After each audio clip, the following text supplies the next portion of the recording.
Tony Stark ஏன் இவ்வளவு special தெரியுமா? சோ எல்லாருமே டோனி ஸ்டார்க்க அரகண்ட், செல்ஃபிஷ் அப்படி இப்படின்னு சொல்லும் போது, ஏன் நம்ம கேப்டன் அமெரிக்கா கூட அந்த சூட்டுலனா நீ ஒண்ணுமே இல்லைன்னு சொல்லும் போதும் அவர் தான் அந்த இடத்துல உடஞ்சு போகாம அவர் மேல நம்பிக்கை வச்சு அவர் எடுக்கிற ஒவ்வொரு டிசிஷன்லயுமே வந்து பாத்தீங்கன்னா இந்த உலகத்தை காப்பாத்துறதுக்காக மட்டும்தான் அப்படின்றத ப்ரூவ் பண்ணாரு. எண்டு கேம் வரைக்குமே டோனி ஸ்டார் கிட்ட சூப்பர் பவர்ஸ் கிடையாது, ஆனா உலகத்திலேயே ஸ்மார்டஸ்டான மைண்ட் இருக்கிற ஒருத்தர். இம்பாசிபிள் நினைக்கிற எல்லா விஷயத்தையுமே அண்ட் சயின்ஸ் அண்ட் டெக்னாலஜி மூலமா நான் முடிச்சு காட்டுறேன்டா அப்படின்னு சொல்லி பாசிபிளா மாத்திர ஒருத்தர்.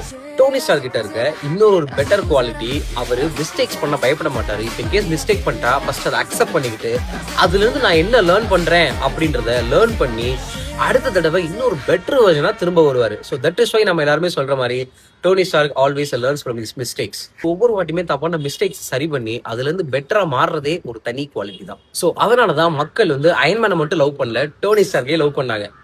ஸோ டோனி ஸ்டார்க் வந்து ஒரு சூப்பர் ஹீரோ கிடையாது, வாழ்க்கையில எப்படி விழுந்தாலும் தான் எழுந்து நிக்கணும் அப்படின்றத கத்துக் கொடுக்குற ஒரு இன்ஸ்பிரேஷன்.